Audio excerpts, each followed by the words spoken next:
नमस्कार दोस्तों, the learner point में आप सभी का स्वागत है। दोस्तों अपन एनसीईआरटी कक्षा 6 के 3 लेसन कर चुके हैं। आज करेंगे चौथा लेसन मानचित्र।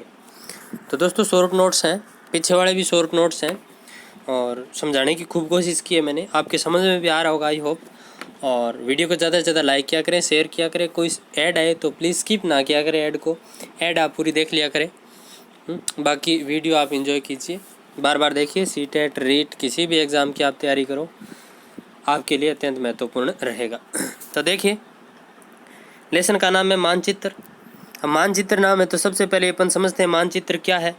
तो मानचित्र की यदि मैं बात करूं दोस्तों, तो मानचित्र पृथ्वी की सतह या इसके एक भाग का पैमाना के माध्यम से चपटी सतह पर खींचा गया चित्र है।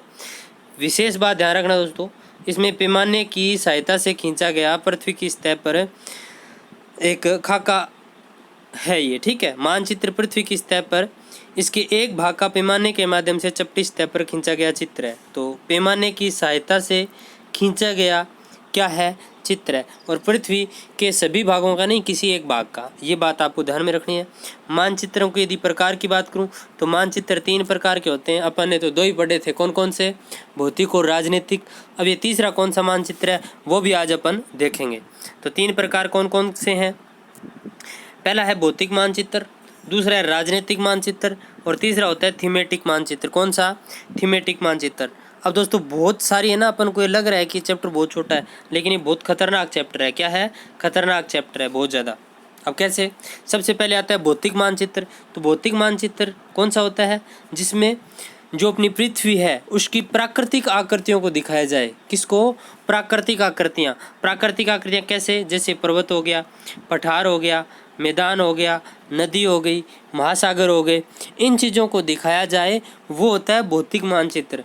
ध्यान रखना, भौतिक मानचित्र में वर्षा वगैरह इनको नहीं दिखाया जाता है। वर्षा हो गई, सड़कें हो गई, इनको नहीं दिखाया जाता है। पर्वत, पठार, नदी, महासागर, इनको दिखाया जाता है भौतिक मानचित्र में। भौतिक मानचित्र को उच्चावच मानचित्र भी कहते हैं। क्या कहते हैं, उच्चावच मानचित्र।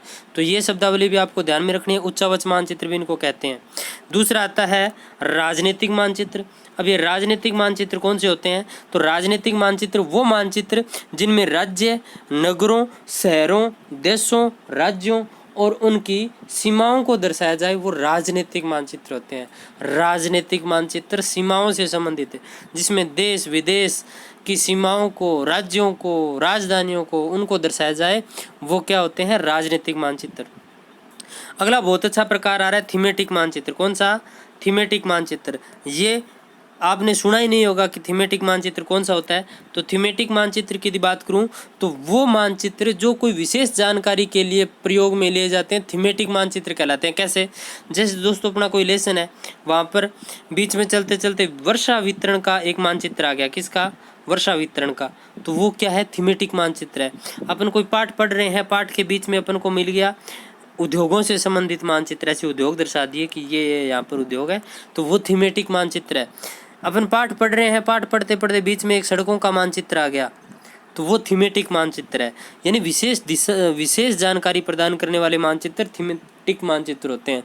वर्षा दर्शाने वाले और ये अपने सड़कों को दर्शाने वाले, उद्योगों के वितरण को दर्शाने वाले, इन कहाँ कौन कौन सा उद्योग है, ये मानचित्र, खनिज हो गए, ये सारे के सारे थीमेटिक मानचित्र में आते हैं। किस में आते हैं, थीमेटिक में।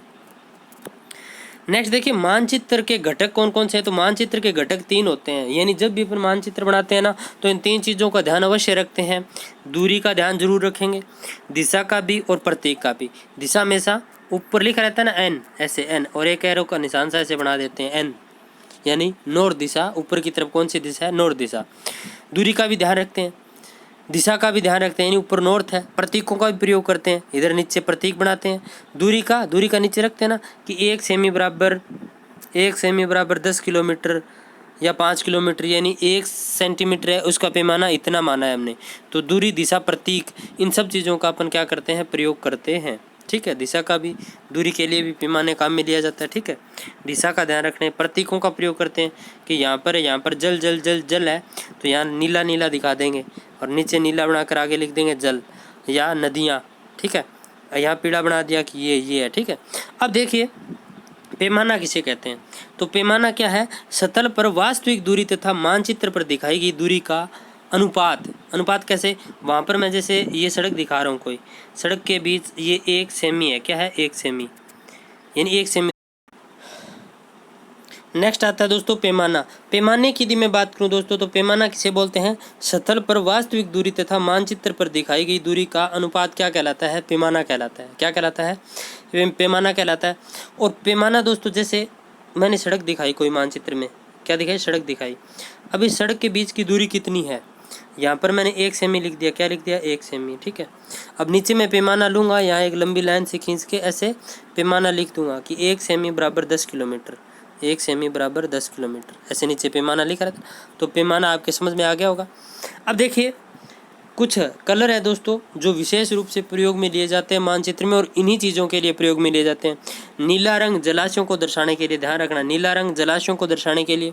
भूरा रंग पर्वतों को दर्शाने के लिए, पर्वतों को दर्शाने के लिए भूरा रंग।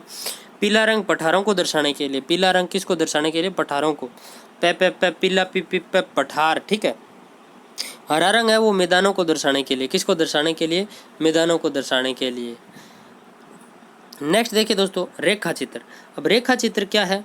एक आरेखन है, यह पैमाने पर आधारित नहीं होता, यह प्रेक्षण पर आधारित होता है।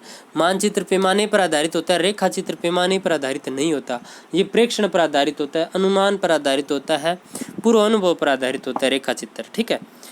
नेक्स्ट देखिए खाका। खाका किसे बोलते हैं? मानचित्र तो किसी बड़े क्षेत्र का किसी छोटे क्षेत्र पर निरूपण करना, यानी भारत बहुत बड़ा है और छोटे से कागज़ पे भारत को ले आए, वो मानचित्र है। लेकिन खाका क्या है?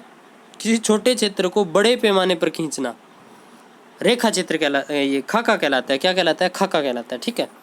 अब देखिए दोस्तों प्रधान दिग बिंदु किसे बोलते हैं? प्रधान बिंदु तो दोस्तों उत्तर, दक्षिण, पूर्व, पश्चिम, ये दिशाएं होती हैं, इनको प्रधान बिंदु बोलते हैं, ठीक है। नेक्स्ट है वृक्षों के वितरण को दर्शाने के लिए कौन सा मानचित्र काम में लिया जाता है? तो वृक्षों को दर्शाना है। मैंने बोला था वृक्ष हो, चाहे वर्षा हो, चाहे उद्योग हो, चाहे खनिज हो, इनको दर्शाने के लिए थीमेटिक मानचित्र काम में लेते हैं। कौन से? थीमेटिक।